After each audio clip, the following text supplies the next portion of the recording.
Curitiba, boa noite. Esse boa noite é caprichado, viu? Que gostoso. Nós estamos aqui, eu quero dar uma boa noite para você. Nós estamos aqui no Clamor da Meia-Noite, segundo programa da série aqui em Curitiba, mas o 12º da série Armagedon. E a gente vai avançando, conhecendo a Bíblia, a palavra de Deus. Ela vai deixando a gente assim arrepiado. Eu fico arrepiado um monte de vezes enquanto eu estou falando aqui, só de ver, de pensar como Deus é assim tão maravilhoso conosco. Você já teve a curiosidade de abrir o livro do Apocalipse e ler as primeiras letras que estão escritas ali, as primeiras palavras que estão escritas no Apocalipse? Como é que ele começa? Como é que começa o Gênesis? No princípio criou Deus. Como é que começa o Apocalipse? Revelação de Jesus Cristo. Você sabia que o Apocalipse é isso?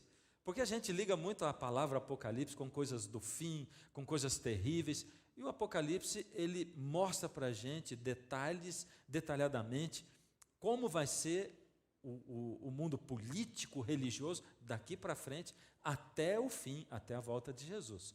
Bom, hoje eu quero começar o programa levando vocês para o Apocalipse 12, verso 7, que é a continuação daquilo que a gente estudou até o último programa. Eu resolvi fazer um gráfico aqui, para você entender melhor. Olha só o que eu estou dizendo. A Bíblia começa a descrever lá no princípio. No princípio criou Deus os céus e a terra. Quando isso aconteceu? A gente não sabe. A gente não sabe quanto tempo levou desde que Deus criou o universo todo, porque quando diz os céus e a terra, é o universo inteiro. A gente não sabe quanto tempo levou, desde que Deus criou o universo todo, até o momento em que Ele chegou aqui na terra e disse, haja luz. Mas a gente sabe que entre esse momento que Deus criou o universo todo, e Ele disse, haja luz, Lúcifer se rebelou lá no céu, e ele se tornou a antiga serpente, que é o dragão, o diabo, Satanás. Então olha só, Deus criou o universo, Satanás se rebela, se torna serpente, e Deus vem para criar a terra e dizer, haja luz, ou formar, dar forma à terra. Aí Deus cria no 6º dia o homem perfeito, imortal, a imagem e semelhança de Deus, Deus o faz. E depois de um tempo entra o pecado no mundo. Quando o pecado entra no mundo, Deus dá a solução para o pecado. Deus diz assim, olha, vocês não estão perdidos, porque eu estou dando a solução para vocês. Eu, Deus, vou morrer no lugar de vocês. E Deus ilustrou isso dando o cordeirinho para o homem. Diz, toda vez que você pecar, você pega o cordeirinho, confessa o pecado com a mão na cabeça do cordeiro, transfere simbolicamente o pecado para o cordeiro, e o cordeiro vai morrer, o sangue dele vai ser derramado. Esse cordeiro significa que um dia Deus vem e morre no seu lugar. E eu gosto de dizer que Deus foi o primeiro ser no universo a dar um cheque pré-datado. Ele diz assim, você fica vivo agora, e eu vou pagar o preço do pecado só lá na frente. E o homem continuou vivo. E é isso que a gente tem aqui na terra hoje. Quando você pensar assim, por que eu nasci aqui? Por que eu estou nesse lugar? Por que as coisas são como são? Lembra, Deus pagou o preço do pecado para dar para você e para mim essa oportunidade de vida. Para a gente sentir como é gostoso o vento no rosto. Para a gente sentir como é gostoso um abraço de alguém que a gente ama. Para a gente sentir como é gostoso ter a companhia das pessoas com a gente. Não existe nesse mundo nada mais importante do que as pessoas. E para a gente ter vontade de viver a vida eterna. Para a gente sentir o gosto do que é a liberdade em Deus. Porque quando eu me entrego a Deus, eu sou livre. Deus vai mudando a minha vida, o meu coração. E a gente vê que quem não tem Deus, em geral as pessoas são escravas. Escravas de um monte de coisa. Quando a gente vem para Deus, a gente é livre. Então o cordeirinho era o evangelho do Antigo Testamento. Mas a gente vê que já logo depois do pecado, o dragão começou a agir. Eu coloquei lá embaixo aquelas figurinhas, lembram? Caim e Abel, do último programa, depois Noé construindo a arca, depois o sonho de José, todas essas pessoas interagindo, Deus usando essas pessoas, falando essas pessoas, chamando para eles, e o tempo todo Satanás tentando convencer essas pessoas de deixarem Deus de lado. É Deus falando ao coração, e o grande conflito acontecendo dentro do coração de cada ser humano. E então a Bíblia descreve que durante todo esse tempo, no Antigo Testamento, desde que o pecado entrou no mundo, o dragão está perseguindo essa mulher, que é o povo de Deus. Isso passa pelo Novo Testamento e vai até a volta de Jesus. E finalmente, vem a cruz. E aí, depois da cruz, quando o filho da mulher nasce, morre e é levado para o céu, João, de repente, diz o quê? Houve guerra no céu e Satanás foi expulso de lá. Está no lugar certo esse negócio aí? Sim ou não? Cronologicamente está no lugar certo? Sim ou não? Será que isso não devia estar lá? Sim ou não? É? Então por que está do lado de cá? Hã? Você viu que legal? Quando eu aperto, vai pá, pá, pá. É? Então por que ele devia estar lá e não está lá? É você que está dizendo que está lá. Eu não disse que devia estar lá. Até agora eu não falei.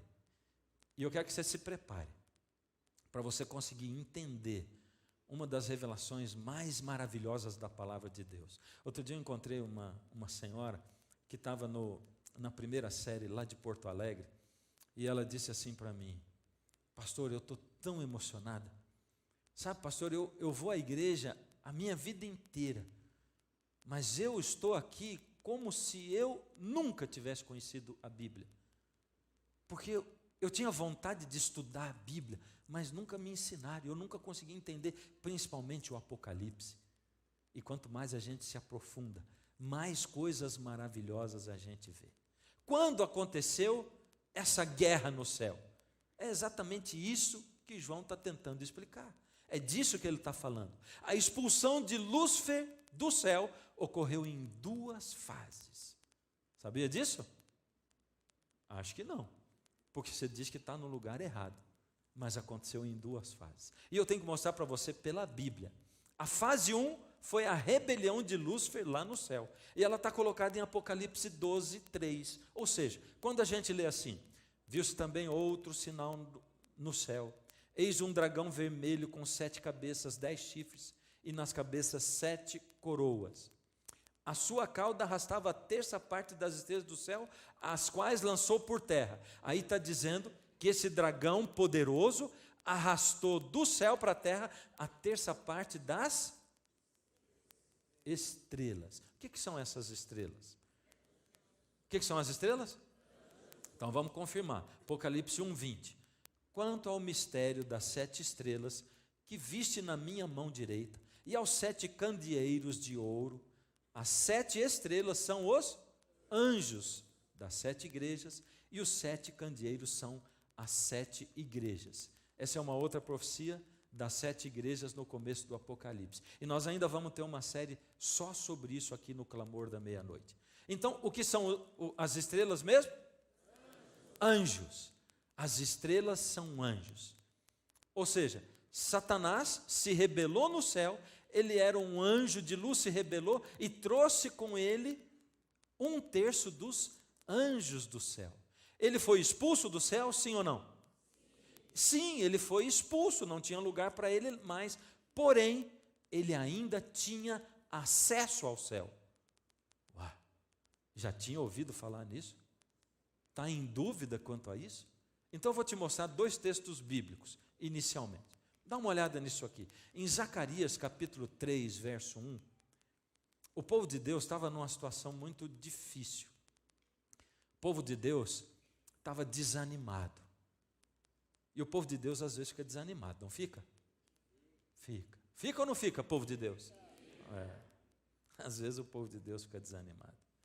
Eu estou dizendo isso por experiência própria, sabe? Não é crítica a você, não. É porque essa vida aqui não é fácil.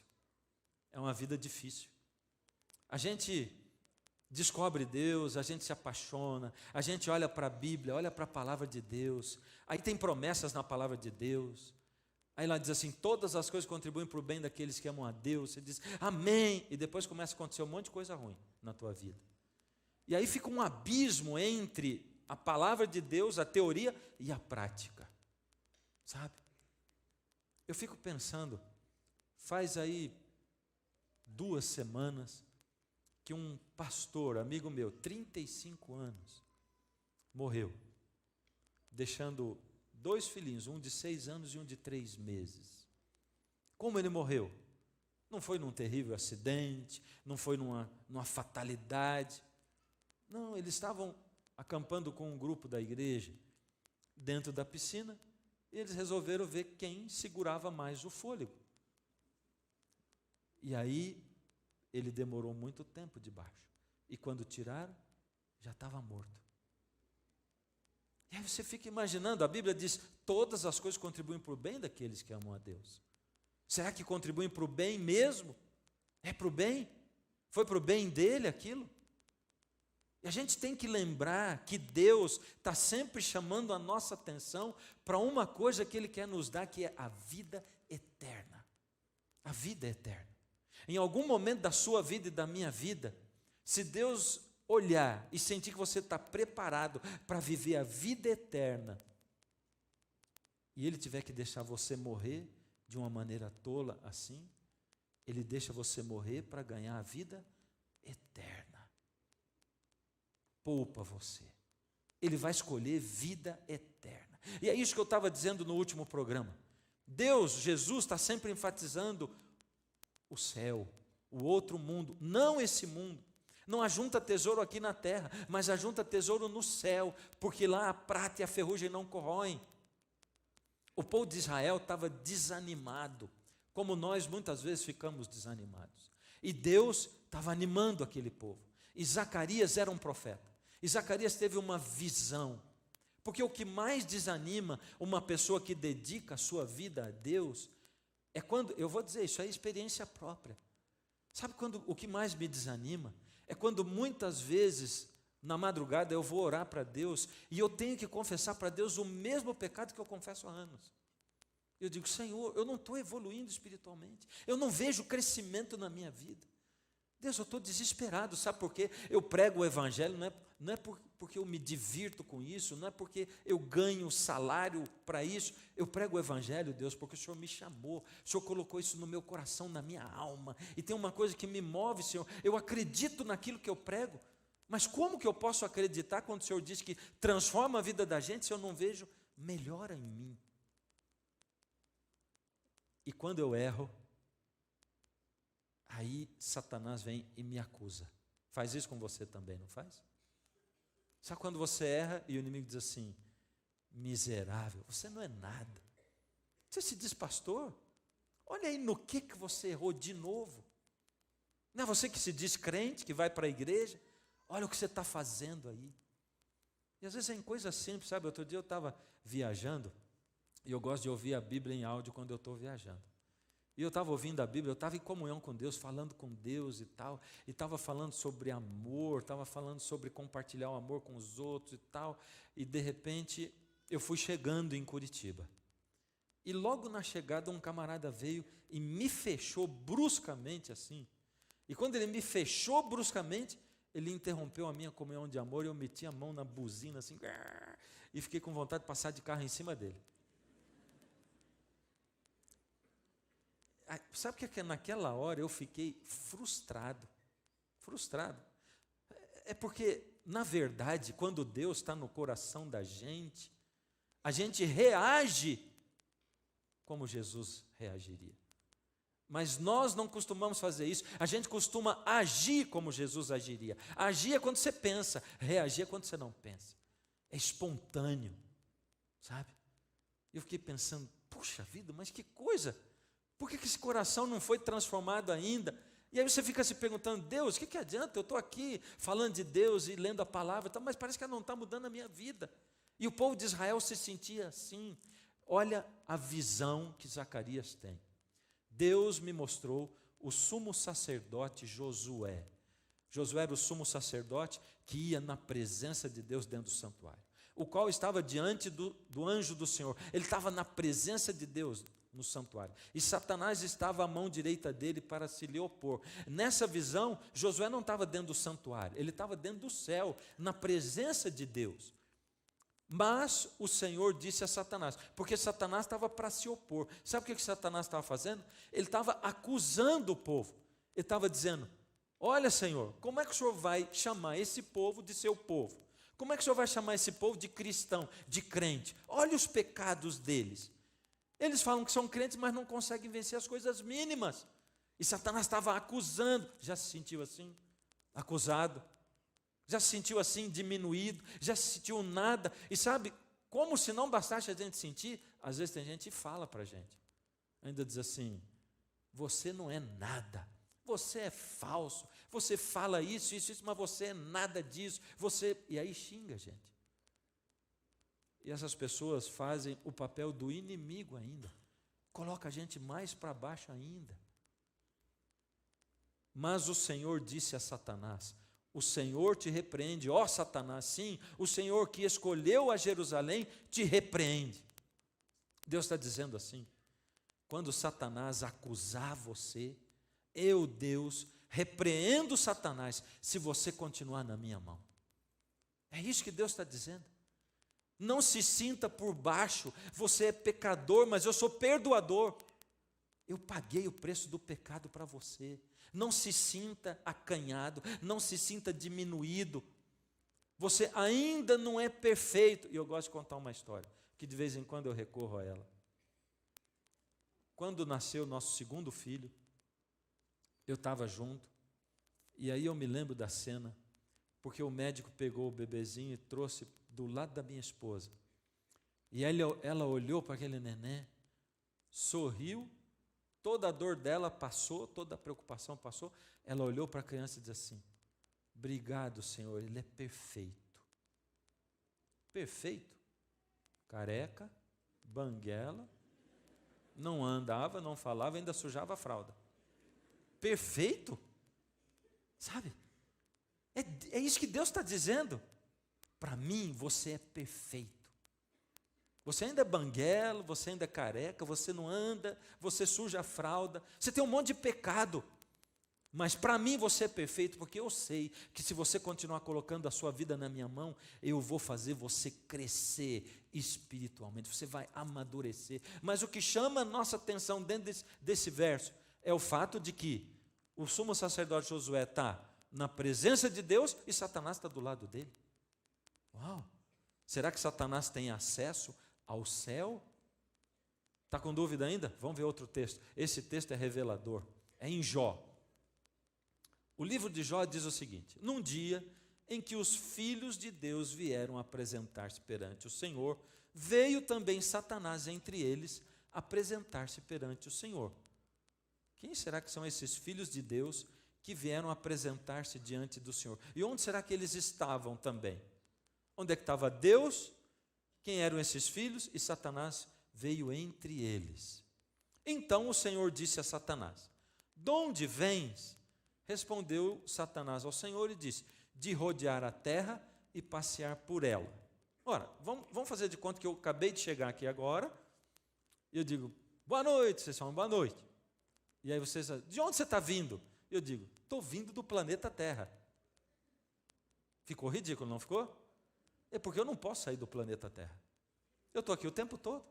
Ora, se Satanás está dizendo que ele está vindo do planeta Terra, é porque ele não estava no planeta Terra. Quer dizer que Deus estava reunindo os seus filhos. E quem são esses filhos de Deus que estavam lá no céu com Deus? Satanás está no céu, na presença de Deus. Satanás foi expulso, sim, na rebelião dele, mas ele ainda tinha acesso ao céu. Por que ele tinha acesso ao céu? Você ainda tem dúvida disso? Agora eu quero mostrar esse mesmo gráfico para você de uma outra perspectiva.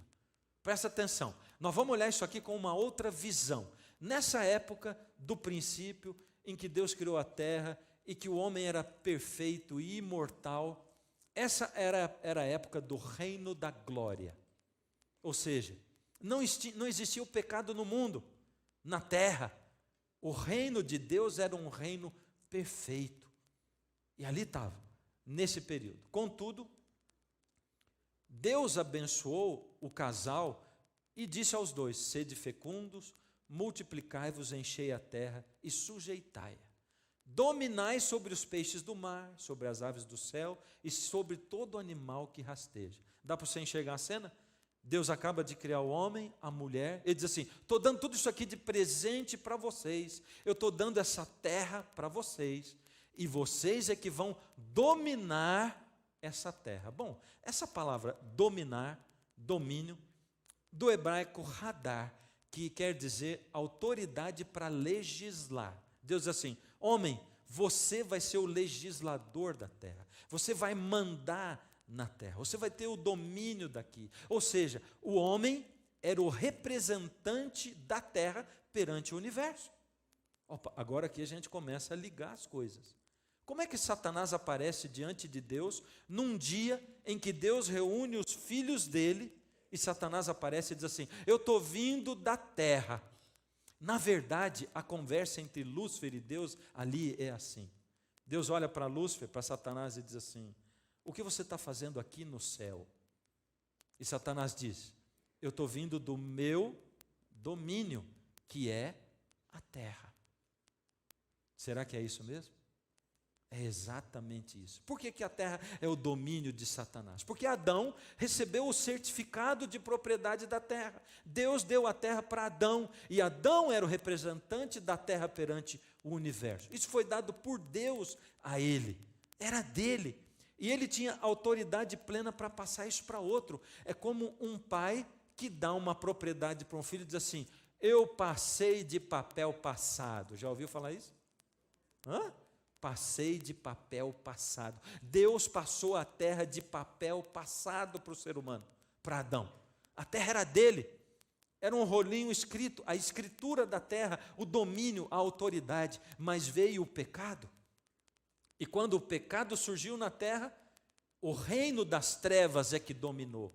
O reino da glória terminou ali a sua ação e começou a ação do reino das trevas. A pergunta é: quanto tempo durou o reino das trevas? Quanto tempo ele durou? O que é que você acha? Ele não durou nada. Porque assim que o homem pecou, o que Deus disse? Eu ofereço para você a minha graça, o cordeirinho. Eu vou morrer no seu lugar. Então agora eu vou pagar o preço do seu pecado. E Deus veio com o reino da graça. E o reino da graça se sobrepôs ao reino das trevas. Ou seja, a partir dali, o homem teria a graça. E na linha do tempo, a graça reinou. Agora você dá uma olhada. Está vendo que essa graça, ela não é tão iluminada quanto a glória? A glória é até azul, de tão branca que é. A graça, ela é amarelinha, mas tem um monte de ponto preto. Ele é mais preto do que amarelinho. É uma luzinha meio amarelada. Por quê? Porque no reino da graça, cada pontinho iluminado é uma pessoa que aceita Deus. E será que nesse mundo tem mais gente que aceita Deus ou mais gente que rejeita? Cada um que rejeita é um ponto escuro. Se todas as pessoas do mundo entregassem a vida, o coração a Deus, Jesus podia voltar. Podia terminar tudo já. Mas cadê que as pessoas entregam a vida a Deus? A gente fica apegado, sabe o quê? A essa terra. Eu fico apegado ao meu dinheirinho, ao meu carrinho, ao meu cantinho, à minha casinha. Eu fico apegado ao meu empreguinho. Eu fico apegado à minha carreirinha. É o meu. E a gente fica apegado nessas coisas como se a gente não conseguisse viver sem elas. É incrível. E aí a vida vai passando. E a vida passa rápido. Estou contando para vocês isso, viu? Passa rápido. Estou com 52 já. Como a vida passa rápido. A gente não nota ela passar tão rápido, mas ela passa muito rápido. E a gente começa a perceber que nada vale a pena. Outro dia eu estava visitando uma pessoa no hospital. Era um senhor. Ele estava ali há alguns dias já. Uma história muito, muito bonita, sabe? Uma família que conhecia Deus, mas estava longe de Deus. E o patriarca, o pai da família, adoeceu. Muito doente, muito doente. E aí eu fui visitar uma família de dinheiro. A esposa já há uns 40 dias do lado do marido. E no meio da visita ela diz assim: pastor, esse homem lutou tanto para conquistar coisas, e eu junto com ele. Faz 40 dias que eu estou aqui nesse hospital com ele, e todas as coisas que eu tenho estão dentro daquela bolsinha debaixo da cama dele. Eu estou vivendo esses 40 dias só com isso. Eu não preciso de mais nada para viver, pastor. O que eu preciso é de esperança no meu coração. Isso é que eu preciso. A gente descobre que essas coisas não são as coisas mais importantes. O reino da graça está aí à nossa disposição. Mas o tempo todo, o dragão, o usurpador, nos tentando. Por quê? Porque ele recebeu a autoridade de Adão. Quando ele fez Adão pecar, Adão passou a autoridade que Adão tinha para Lúcifer. E foi isso que aconteceu. Olha só em Lucas 4:6. O diabo vem tentar Jesus lá no deserto. E olha que conversa entre Lúcifer e Jesus. Disse-lhe o diabo: dar-te-ei toda esta autoridade, o domínio, e a glória destes reinos, porque ela me foi entregue e a dou a quem eu quiser. Uau! E Jesus disse o que para Lúcifer? Mentira, você não tem autoridade desse mundo. Jesus não disse isso. Então quer dizer que Adão passou a autoridade dele para Lúcifer. Olha o que Jesus disse de Lúcifer: chegou o momento de ser julgado este mundo, porque Jesus ia morrer, e agora o seu príncipe será expulso. Quem que é o príncipe desse mundo que ia ser expulso? Jesus está chamando Lúcifer de príncipe. Ele chama príncipe com letra minúscula. E como e quando ele seria expulso? Em que momento? Quando, pois, Jesus tomou o vinagre e disse: está consumado, e, inclinando a cabeça, rendeu o espírito. Aqui é Jesus morrendo na cruz. Ele disse: está? Essa palavra consumado, teletestai, em hebraico, quer dizer o quê? Está pago. A última palavra que Jesus diz, a última frase, ele diz assim: está pago. Pago o quê? Ele diz: eu paguei o preço do pecado. Eu vim, eu nasci, eu vivi, eu morri, eu paguei o preço do pecado na cruz. E Jesus reconquistou a autoridade. Adão nunca mais vai ter a autoridade desse mundo. Essa autoridade agora pertence a Jesus. Ele é o príncipe com letra maiúscula, porque Satanás era o príncipe com letra minúscula. Ou seja, a graça se efetuou na cruz do Calvário e ela se tornou verdadeira ali na cruz do Calvário. Agora eu quero que você venha comigo para Apocalipse 5. Dá uma olhada, Apocalipse 5. Aqui em Apocalipse 5 diz o que aconteceu com Jesus quando ele morreu na cruz e quando ele foi para o céu. Aí diz isso. Presta atenção. São alguns textos muito significativos, maravilhosos. João tem uma visão. Essa visão que João tem é exatamente quando Jesus saiu da terra e foi para o céu. A Bíblia diz que Jesus estava andando com os seus discípulos e que enquanto ele andava com os seus discípulos, no momento ele parou, falou com eles. Uma nuvem envolveu Jesus e ele foi levado para o céu. Anjos apareceram, 2 anjos disseram: o que vocês estão olhando? Esse Jesus que vocês estão vendo subir vai descer também do mesmo jeito. E Jesus subiu. E o que aconteceu com Jesus lá no céu? Apocalipse 5 diz. João tem uma visão. E ele vê o seguinte: vi na mão direita daquele que estava sentado no trono. João vê Deus, e na mão direita de Deus, um livro escrito por dentro e por fora, de todo selado com 7 selos. É desse jeito que eles faziam com os certificados de propriedade de terra. Era escrita o certificado de propriedade, a escritura da terra, lavrada, enrolada, e depois eram colocados selos.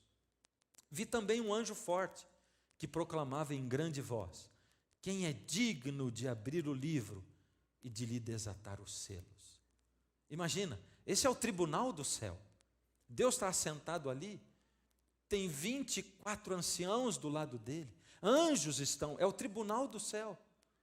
Por isso Jesus, quando chegou aqui na terra, ele diz assim: o mundo, o reino de Deus está chegando a esse mundo. O príncipe com letra minúscula desse mundo, ele está sendo julgado.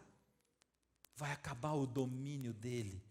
Por isso Satanás estava perseguindo Jesus, porque ele sabia que quando Jesus viesse, ele ia perder o domínio desse mundo.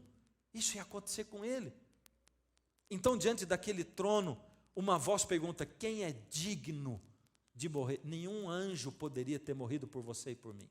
Nenhum ser humano poderia ter morrido por você e por mim. É por isso que Jesus é diferente de qualquer outro mestre religioso, de qualquer outro Deus que você possa conhecer. Porque os outros são Deus com letra minúscula, ele é Deus. E tem uma coisa, ou Jesus era Deus mesmo ou ele era maluco. Porque a gente conhece um camarada aqui em Curitiba que diz que é Jesus e todo mundo acha ele maluco, ou não é? E Jesus diz que ele era Deus. Ou ele é Deus mesmo, ou ele era maluco. Porque ele dizia: eu sou Deus, eu vim de lá do céu e estou aqui com vocês. É o que ele falava, abertamente. Que ser humano é capaz de dizer que é Deus e não ser considerado maluco, a não ser Jesus? Ora, nem no céu, nem sobre a terra, nem debaixo da terra, ninguém podia abrir o livro, nem mesmo olhar para ele. O certificado de propriedade da terra na mão de Deus, ele tinha sido usurpado por Satanás. Satanás tinha sido o dono dessa terra durante todo o tempo do Antigo Testamento, até Jesus vir. Agora Jesus sobe, esse certificado está na mão de Deus, não tem ninguém digno nem de olhar para ele. E João começa a chorar desesperado, porque ninguém foi achado digno de abrir o livro, nem mesmo de olhar para ele. E de repente a cena muda. E o que acontece? Todavia, um dos anciãos me disse: não chores, eis que o leão da tribo de Judá, a raiz de Davi, venceu para abrir o livro e tirar os selos dele. O leão. Jesus é apresentado como leão da tribo de Judá. Então João diz: olhei para o meio e vi 4 seres viventes, e entre os anciãos, de pé, um cordeiro, como que tendo sido morto. Lá no trono estava Jesus, o Cordeiro de Deus que tira o pecado do mundo. Veio, pois, e tomou o livro da mão direita daquele que estava assentado no trono. E agora acontece uma cena de louvor. E você encontra aqui no Apocalipse o Cordeiro do Antigo Testamento, de Adão e Eva, o Cordeiro que Abraão matava no altar. Você encontra Jesus quando João Batista diz: eis o Cordeiro de Deus que tira o pecado do mundo. E encontra Jesus, o Cordeiro, lá no céu, quando ele sobe daqui e a cena do tribunal está montada e o Cordeiro aparece lá no meio. E quando tomou o livro, os 4 seres viventes e os 24 anciãos prostraram-se diante do Cordeiro, tendo cada um deles uma harpa e taças de ouro cheias de incenso, que são as orações dos santos. Houve uma cena de louvor e eles começaram a cantar, eles se inclinaram diante de Jesus. É a adoração, porque Jesus venceu. Mas eu quero chamar a atenção para essa última frase. Na mão deles tem uma harpa e taças de ouro cheias de incenso, que são o quê? Você acha que a sua oração chega no céu? Ou você se sente sozinho falando? Quando você ora, você acha que a oração é só uma maneira santificada de falar sozinho? É isso? Você entra lá no seu quarto, na sua sala, e vai falando como: eu sei que não tem ninguém me ouvindo, mas eu não tenho outra saída, só me sobrou isso. É isso? Ou você sabe que quando você entra, você está entrando na presença do Deus Todo-Poderoso do universo. Quando você fala, você sabe que você está falando com um Deus que escuta você e interage com você, porque Ele quer dirigir a sua vida, cada detalhe dela. Quando você decide entregar a vida na mão de Deus, você sabe que você vestiu o uniforme do exército de Jesus. É isso? E que você agora tem um lado pelo qual lutar. E olha o que acontece lá no céu. Entoava um novo cântico, dizendo: digno és de tomar o livro e de abrir-lhes os selos, porque foste morto, e com o teu sangue compraste para Deus os que procedem de toda a tribo, língua, povo e nação. Isso aqui me arrepia, sabe? Porque é o significado da cruz de Jesus. Ou seja, o lugar de Lúcifer é mesmo aqui. Ali ele se rebelou contra Deus e trouxe 1/3 dos anjos se rebelando contra ele. Mas o momento em que ele perdeu o seu domínio e a sua soberania foi na cruz de Jesus. Quando Jesus pagou o preço do pecado, ele tomou de volta o certificado de propriedade da terra. Jesus tomou de volta a soberania do universo. E é por isso que em Apocalipse 12, do verso 10 ao verso 12, a gente encontra o quê? Apocalipse 12, 3 versos, 10, 11 e 12. Então, ouvi grande voz no céu proclamando. Aqui acabou de dizer, teve peleja no céu, Satanás foi expulso e tal. Então ouvi grande voz no céu proclamando. Agora veio a salvação, o poder, o reino do nosso Deus e a autoridade do seu Cristo, pois foi expulso o acusador de nossos irmãos, o mesmo que acusa de dia e de noite diante de Deus. Eles, pois, o venceram por causa do sangue do Cordeiro e por causa da palavra do testemunho que deram, e mesmo em face da morte, não amaram a própria vida. É isso que está dizendo. E eu fico olhando para a história de Jó, quando Satanás chega diante de Deus, e Deus diz, o que você está fazendo aqui? No céu. E ele diz, eu vim do meu domínio que é a terra. E Deus não fala, lá não é o teu domínio. Deus fala o que para ele? Você viu lá no teu domínio na terra, o meu servo Jó? Sabe por quê? Lá no teu domínio na terra, por causa do sangue do Cordeiro, quem escolhe pertencer a mim, se torna cidadão do reino de Deus e não do teu domínio. Qualquer pessoa que se ajoelhar diante de mim e me reconhecer como seu Deus, é meu filho, cidadão do meu reino e não cidadão do teu reino. E aí, Satanás faz uma proposta absurda para Deus. Mas o Jó é fiel ao Senhor, sabe por quê? É porque o Senhor dá um monte de coisa boa para ele. Carro, casa, dinheiro, 10 filhos, uma esposa, tudo isso. Tira tudo para o Senhor ver. Ele é interesseiro. E aí eu fico olhando, sabe que essa história do Jó e do Satanás, ela me parece absurda. Teve um tempo que eu não gostava nem de ler o livro de Jó. Você sabe por quê? Porque eu ficava olhando, dava a impressão que estava Deus fazendo uma aposta com Satanás e o pobre do Jó é que estava sofrendo. Eu tenho um amigo que diz assim, na guerra entre as ondas e as rochas, quem sofre são as ostras. É verdade, não é? Está lá o Jó, uma ostrinha na guerra entre Deus e Satanás. Eu não gostava nem de ler o livro de Jó. Quer dizer, isso não é justo. Deus resolve fazer uma aposta com Satanás e é o Jó que sofre. Você vai ver como ele é fiel. Ele não é fiel coisa nenhuma. Então me deixa lá, vai lá, ai, judia do coitado. Não dá certo. Até que eu descobri o seguinte. A história de Jó é a minha história. E todos os dias, quando eu acordo, Satanás procura Deus e diz assim, você viu lá o Fernando? Interesseiro. Só te segue para o Senhor dar um monte de coisa boa para ele. Tem uma família, tem uma esposa. Deixa eu mexer nele. E Deus, todos os dias, diz assim, eu aposto com você, Satanás, que o Fernando vai ser fiel meu. E para pagar o preço da aposta, eu pago com o preço do meu sangue. Eu derramei o meu sangue e pago o preço da aposta. Eu aposto que ele vai ser fiel. E todos os dias, o mundo inteiro, o universo inteiro, assiste a luta que eu estou lutando na terra. E Paulo diz assim, porque nós somos palco para o universo, tanto a anjos quanto a homens. Sabe o que ele está dizendo? Os homens estão assistindo a nossa luta diária. E os anjos também. O universo inteiro assiste o que está acontecendo. E o que eu faço aqui, cada decisão que eu tomo, contra Deus ou a favor de Deus, tem repercussões universais. A última pergunta. Por que, se Jesus venceu na cruz, por que nós vivemos nessa miséria que nós vivemos hoje? Por quê? Ele não venceu? Jesus venceu ou não venceu? Quando vocês respondem, eu vou tomar água. Jesus venceu ou não venceu? Outra pergunta. Lúcifer está derrotado, sim ou não? Sim. Derrotado. Sim ou não? Sim. Ah, não tem dúvida. Eu também não tenho dúvida. E por que nós vivemos nessa miséria? Hã? Por que não está tudo mudado aqui, diferente? Eu vou contar uma historinha para você rapidinho.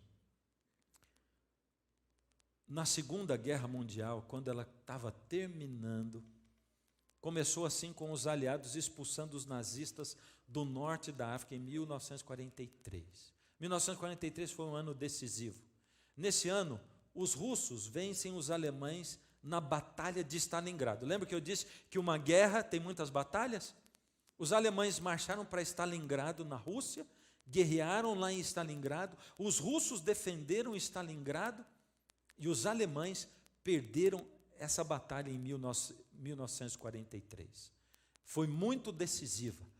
Estava mostrando que a guerra estava começando a tomar um outro rumo. Os aliados invadiram a Itália em 1943. E isso também foi muito importante, essa invasão, porque Hitler perdeu o general Mussolini, que era aliado de Hitler. Já não tinha mais Mussolini, porque a Itália tinha sido invadida. Então chega 6 de junho de 1944.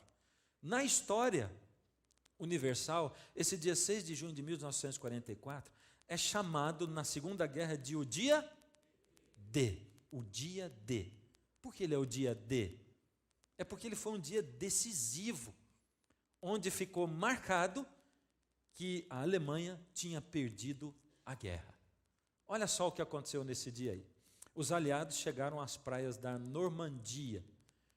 Eles desembarcaram em 3 dias 1 milhão e 100 mil soldados, homens, aliados.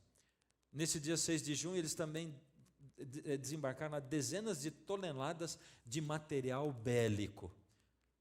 Esse dia foi decisivo porque ele demonstrou que a guerra estava acabada. Por quê? Porque o potencial dos aliados era maior, o material bélico era maior, o número de soldados era maior, a Alemanha vinha perdendo a sua força. A guerra foi acabada no dia D? Aquele dia D foi o dia em que a guerra acabou? Sim ou não? Não. Interessante, não é? Teve o dia D, mas ainda não tinha acabado a guerra. Mas ele é chamado de o dia D. O que aconteceu então? Aconteceu que Hitler não tinha desistido ainda.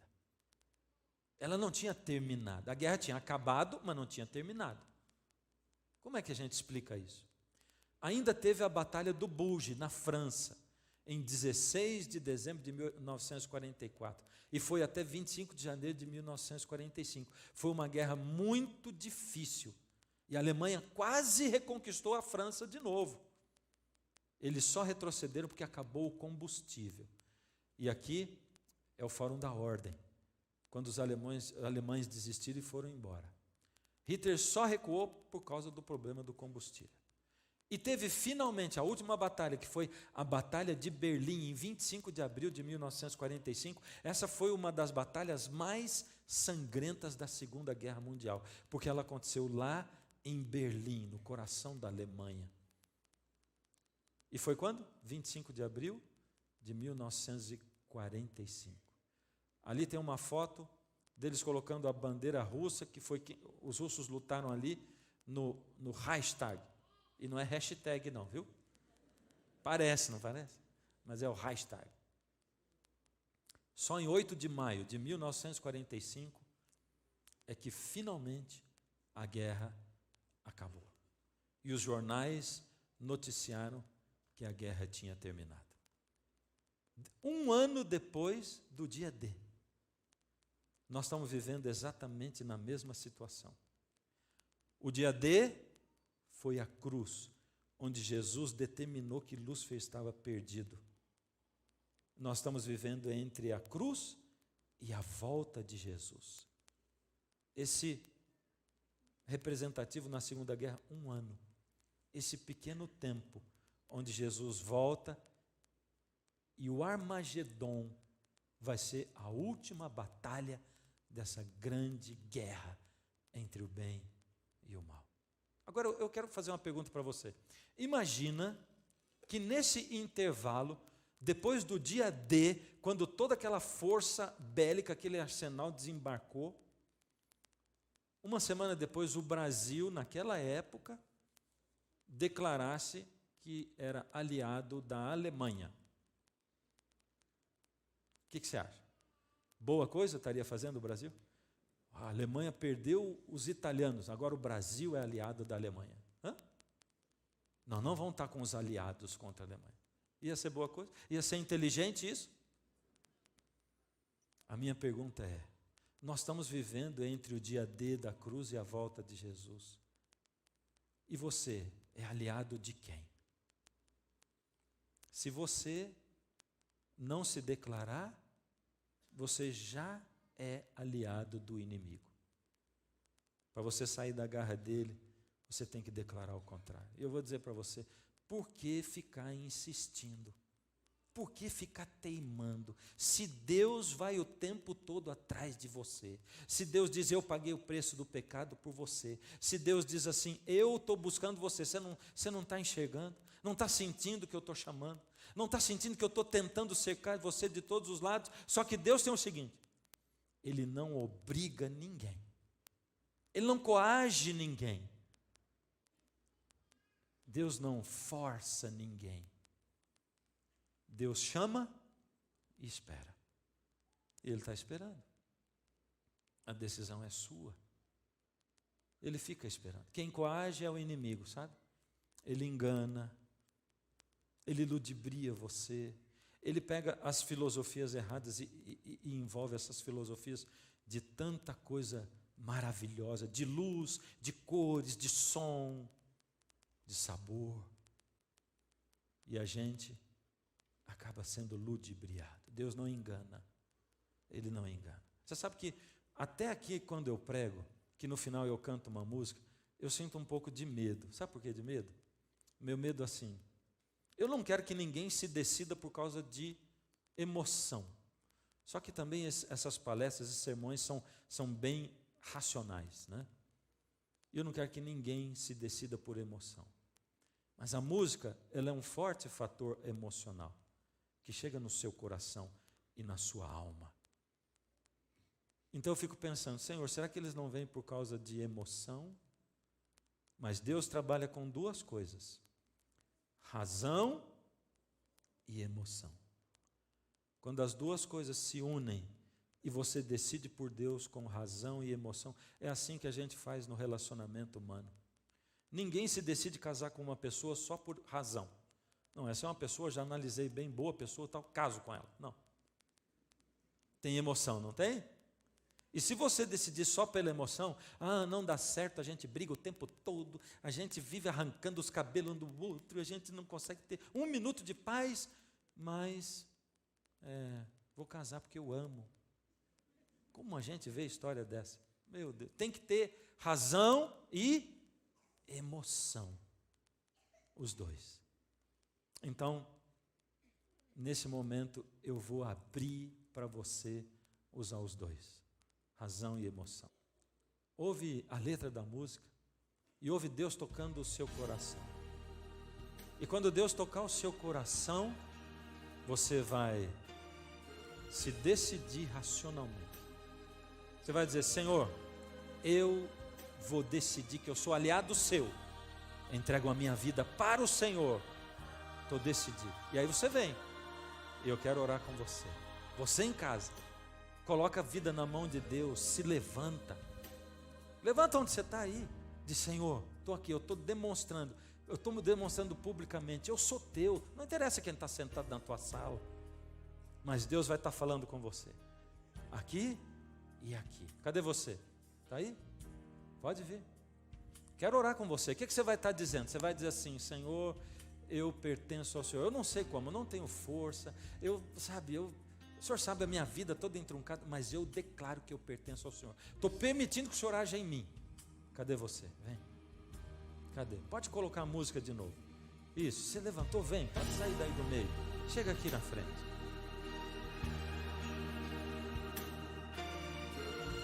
Amém. Cadê você? Esse poder impulsionador esse poder que atrai você ao poder de Deus. É Ele que fala com você e que te traz para cá. Presta atenção nessa história. João estava chorando, olhando o céu, procurava por um Salvador,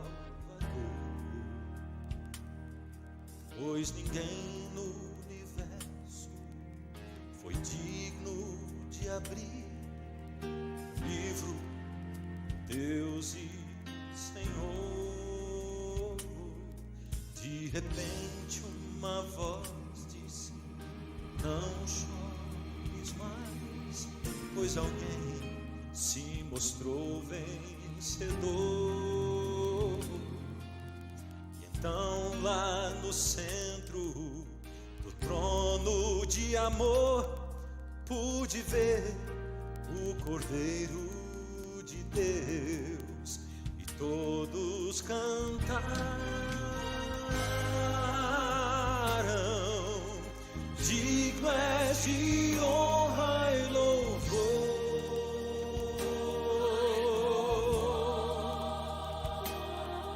O universo se uniu,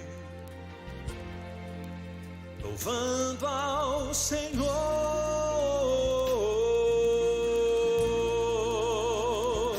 E ao ouvir quem é digno, Cristo responde: eu sou.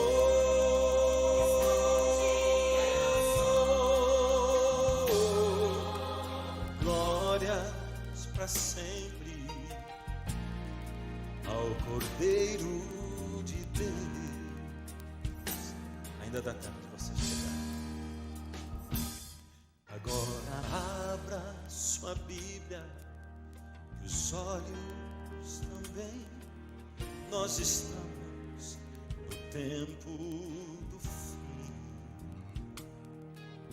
Não fique surpreso se Ele hoje voltar para levar seus filhinhos pro lar.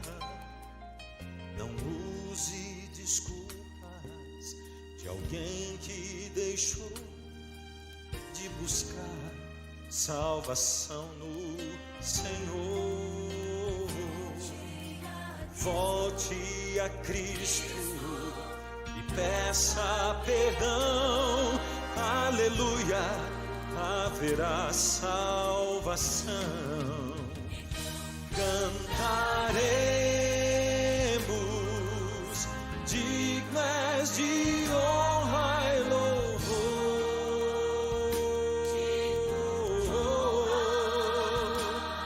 Subiremos ao lar, louvando ao Senhor.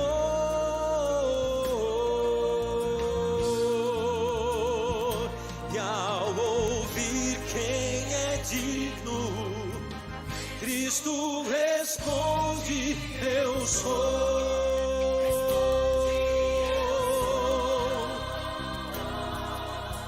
Glórias para sempre ao Cordeiro de Deus. Então cantaremos, digno és de honra e louvor.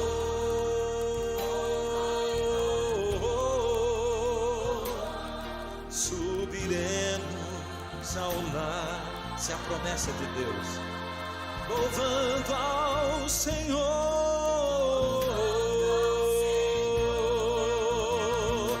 E ao ouvir quem é digno, Cristo responde: eu sou.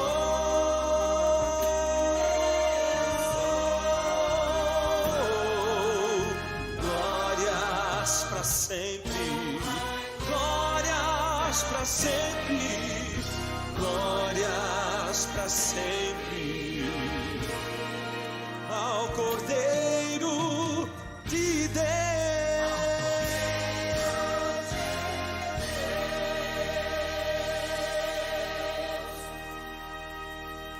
Será que ainda tem alguém que precisa vir? Tem alguém ainda? Está lutando aí no banco? Deus está falando. O grande conflito, a guerra está acontecendo aí no seu coração, você não consegue vir? Então vem, vou dar 30 segundos para você vir só. E vou chamar os outros para se reunirem aqui bem pertinho de mim, que eu quero orar bem pertinho de você. Cadê você? Está com vergonha de quê? Chega aqui. Como eu disse para você, cada ato da gente aqui na terra tem repercussões cósmicas. E hoje a sua decisão mostra de que lado você está. E de que lado você está? Do dragão ou do cordeiro? De que lado você está? Amém. De que lado você está? Amém. E se você está do lado do cordeiro, mas não decidiu ainda, vem. Chega aqui. Eu não posso ficar a noite inteira aqui, por isso eu vou orar agora. Quero entregar a sua vida. Mas se você quiser, vem durante a oração. Se você quiser, levanta aí durante a oração. Mas não deixe de se manifestar. Autoriza Deus, porque Deus não obriga. Autoriza Deus a agir na sua vida. Fecha os olhos. Ó Senhor Deus. Obrigado, Senhor, pelo mistério da pregação. Porque o poder está na sua palavra, Senhor. Ela é que é a lâmpada para os nossos pés. Ela que ilumina o nosso caminho. Obrigado, Senhor, porque o Senhor deixa para nós revelado na sua palavra em que situação nós estamos, em que situação o Senhor está. E nós não precisamos temer o inimigo, porque ele é um inimigo vencido, Pai. Ainda vivemos nesse mundo que não pertence mais a ele, mas sobre o qual ele ainda tem certo domínio, porque ele domina as pessoas que não se voltam para o Senhor e que decidem segui-lo. Ó Senhor, livra esses, por favor. Segura nas suas mãos esses que se levantaram, Pai. Dá a eles poder, dá a eles a tua graça. Ajuda o Senhor, depois desse primeiro passo, a dar os outros passos. Segura nas suas mãos como seus filhos e os abraça. Em nome de Jesus. Amém.